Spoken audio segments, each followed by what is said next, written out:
Welcome to the Sizzle Football Podcast. Today I'll be continuing my single team episodes. I'll be talking about an individual team, going over what I expect for them this season, their record, injuries that they had last year. Hopefully those guys can come back and play better this year, and many different things with these individual teams. Just to put you guys on a little notice here, I'm going to be doing one a day. I know I said that before. I got very busy with final exams, and now I'm done. So I'm back and I'm ready to go. We're going to be doing one team a day. We have the Cincinnati Bengals. Let me randomize these teams. Give me 1 second. I'm going to randomize a team for tomorrow. Let's see what we got here. Just put it in a little randomizer system. Tomorrow I'm going to do the Minnesota Vikings. So you guys can look forward to that one.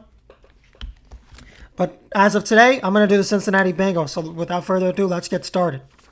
So this year for the Cincinnati Bengals, I know it's an exciting year for a lot of their fans. And I know they're waiting on the return of Joe Burrow.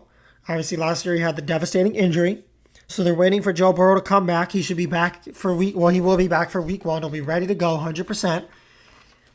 And it's going to be an interesting year. It's going to be an interesting year for sure if you're a Cincinnati Bengals fan. I'm going to be interested to see how Joe Burrow comes back from his injury. I think he'll come back great. I think there are a couple of things holding him back, though.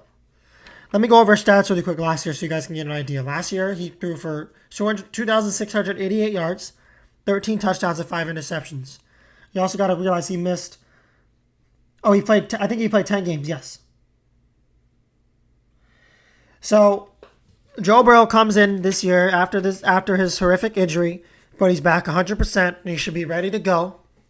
He comes back in a system that seems like worked really well for him. He's got good weapons. He added a weapon in Jamar Chase in the draft. Jamar Chase, I think, is going to be a great receiver. He's going to be a number 1 receiver from day one. He's going to be a guy who goes for 1,000+ this year.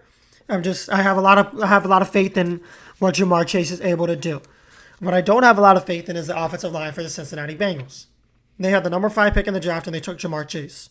Now, I just praised Jamar Chase because he deserves the praise because he's going to be a great player. But if you were Cincinnati, the right move here would have been to take Penei Sewell, the offensive tackle. That would have been the right move because you have one of the worst offensive lines in football with one of the young star quarterbacks in football who you're looking to build around. You're looking to build around him and make him the next big thing. Make him the next best quarterback in football, right? That's what Cincinnati's trying to do with Joe Burrow. They're not trying to make him the 15th best quarterback in football. They're trying to make him the best quarterback in football and win Super Bowls. That's the goal. It's going to be tough to do that if you don't have any protection. It's going to be tough for Joe Mixon to run the ball well if he doesn't have any protection. So this offensive line is struggling. Really stems a lot of different, how do I describe it here? It stems a lot of different poor play from guys that aren't normally used to poor play, and they're a lot better than the way they're playing. And that's not all because of the offensive line. The offensive line's... I think out of all 32 teams, they were like anywhere from 28 to 32 last year. I think they were like 31 last year.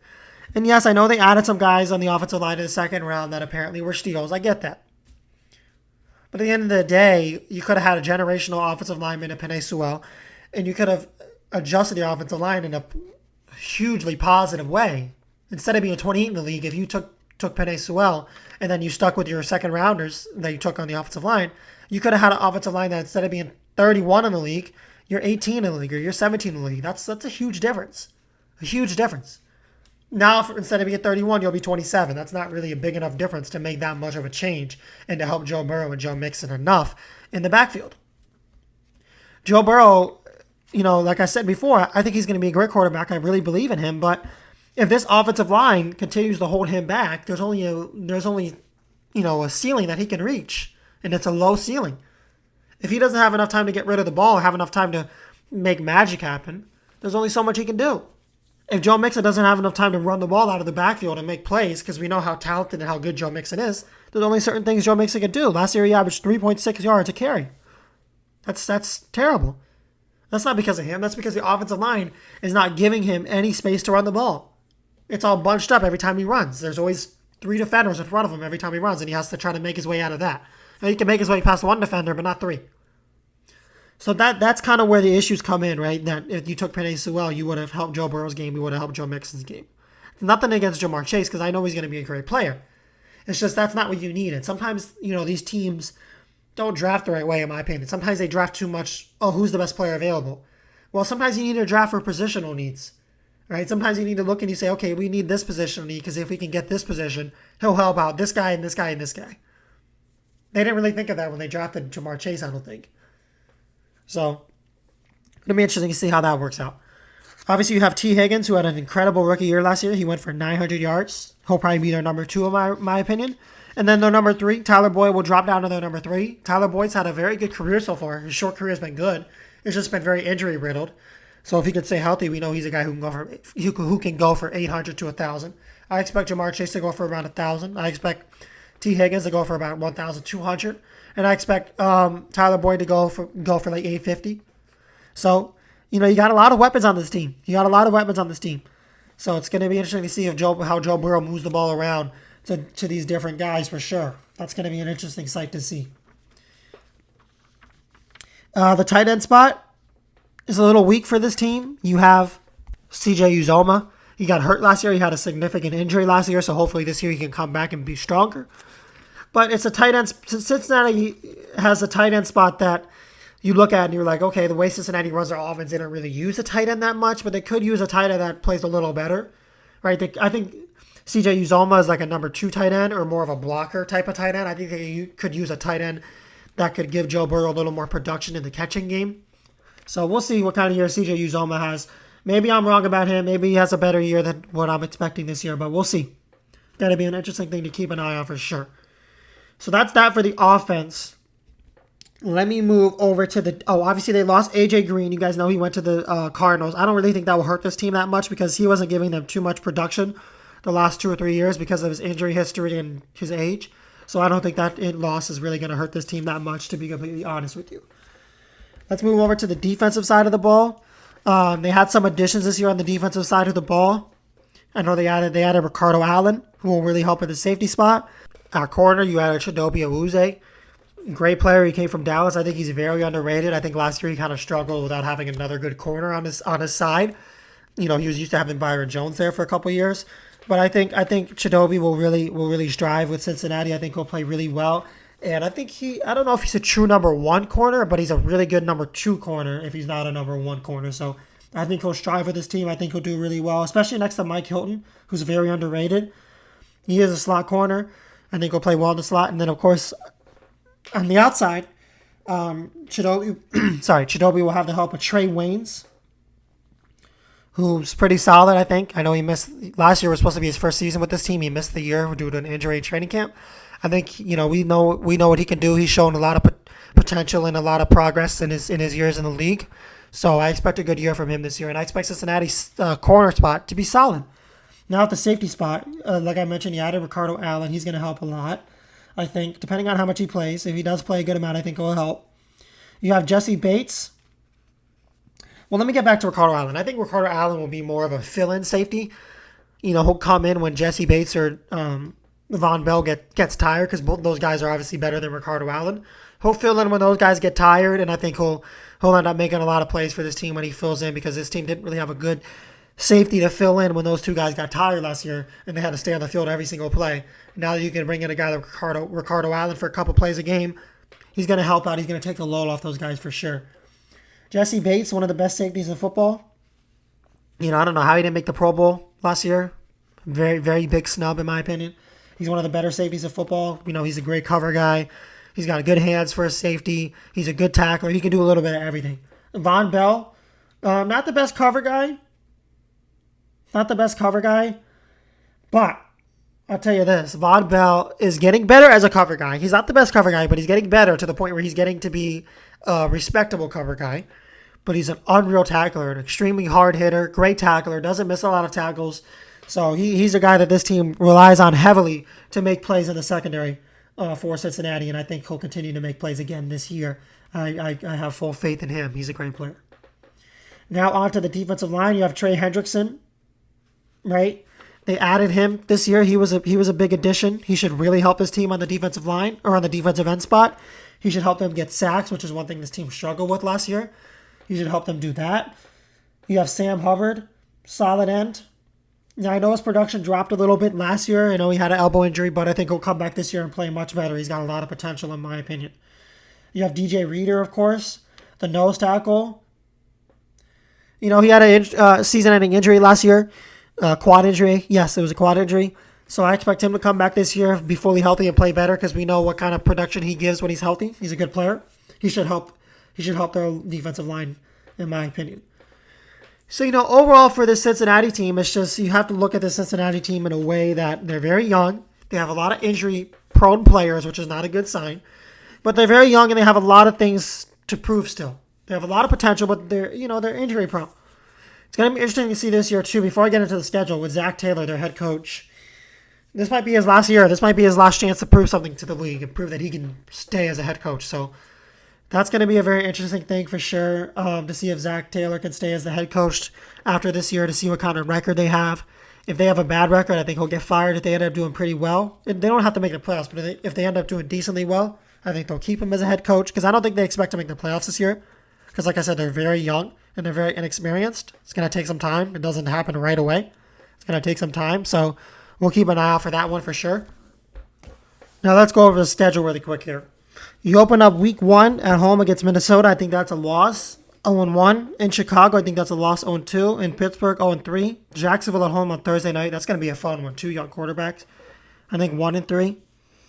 Green Bay at home, 1-4. Detroit on the road, I'm going to go 1-5. Baltimore on the road, 1-6. The Jets on the road, 2-6. Cleveland at home, I think they'll win that, 3-6. They have a bye week. Then they go in Vegas. I think they'll win that, 4-6. Pittsburgh at home, 5-6.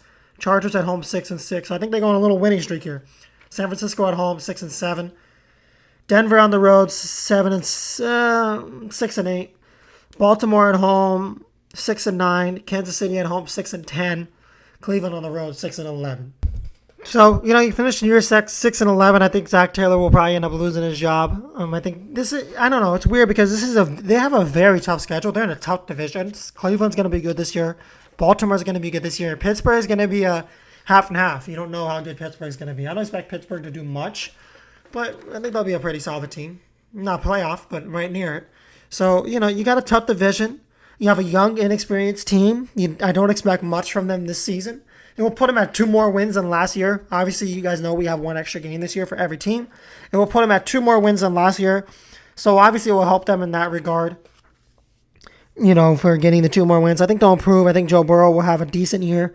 Not a decent year. I think he'll have a good year, but I think his offensive line will hold him back from having a great year. Joe Mixon, I think, will struggle because of the offensive line. I don't know. The only thing that I think holds this team back, like I mentioned, is just that they're very young and they're inexperienced. Those are the 2 things that hold them back. And if they were a little older, maybe this was Joe Burrow's 4th or 5th year, and they had an improved offensive line, this is a team that will be in the playoffs, right? This is a team that will be contending in a couple years, in my opinion, if they can improve their offensive line. They have a young defense that's got a lot of potential. They have a young offense that has a lot of potential. I don't know about Zach Taylor. We'll have to see what he does this year as a head coach, but definitely a lot of things we got to keep our eye on this year for Cincinnati. They're going to be one of the more interesting teams to watch. In terms of their schedule, really quick, I want to go over some games I'm excited for. I'm excited for week 2 in Chicago. I know, that'll be Fields against Joe Burrow. That's going to be an exciting one. I'm excited for week 3 in Pittsburgh. Right, it's a division game. That's always a fun one. In Jacksonville, week 4 at home on Thursday night. That's going to be a fun Thursday night game. You have Trevor Lawrence. It's going to be interesting to see how good he does. I'm going to do a Jaguars podcast this week. Because I know a lot of people want to see that Jaguars podcast come out for sure because there's a lot of Jaguars fans out there. So I'm going to do that podcast. What else? In Baltimore, of course. Both games against Baltimore, really. And both games against Pittsburgh division games, of course. San Francisco, and that should be a fun one because by that time, that's week 14. So by that time, Trey Lance should be the starter, you would hope. And then you'll have Trey Lance against Joe Burrow. That'll be fun. That'll be really fun. And then, of course, you have Kansas City in week 17. So that's going to be a fun one, too. And then week 18, you go into Cleveland. So Kansas City is going to be a fun one, too, to see Pat Mahomes go up against Joe Burrow. Going to be a fun matchup for sure. So let's see how Cincinnati does this year. Let's see. Hopefully they can stay. The big thing is staying healthy and just being able to produce at a high level, right? Because a lot of people don't expect much from them this year. Hopefully being able to win at least 6 games, like I mentioned. I think that would be more than people expect. I think most people expect the team to win 3 or 4 games or 5 games. So you're able to win 6 games. I think that's more than what most people would expect coming into this year. So let's see, man. It's going to be interesting. I'm excited to watch this team play. They're young. They got a lot of grit. And, they got a lot of swagger to them, too. So it's going to be fun to watch this team play this year for sure. So I'm very excited. And I hope you guys enjoyed today's podcast. And make sure you keep up with all the previous podcasts. Again, make sure you like this video. Go ahead and subscribe to my channel. Check out the Instagram. Right, I'm doing polls. I've done multiple different things the last couple of days. Go check that out for me. We're going to do more NFL polls coming up in the next couple of days. Give you guys an idea of who's the best receiver. We already did the receiver. You guys voted Stephon Diggs. I'll do tight end, quarterback, running back, corner, safety. We'll do every position out there before the season starts to get you guys in that football groove, in that football mode. Because as you know, football season is coming up very soon here. We have preseason games this week, and football season is coming up very soon. And if you guys didn't know, Hard Knocks is out. Right, the first episode of Hard Knocks came out a couple days ago on the Dallas Cowboys. It's a great episode. Hard Knocks is always a great series, so make sure you guys go check that out. It's on HBO. Just so you guys know, the new Madden game is coming out today for EA Access members. It's coming out on the 17th if you order the MVP or Deluxe Edition, and it's coming out on the 20th if you order the Standard Edition. So everything's coming together for football season here. Football season's right around the corner. I'm really excited. I can't wait. I hope you guys enjoyed today's podcast, and make sure you go ahead and subscribe.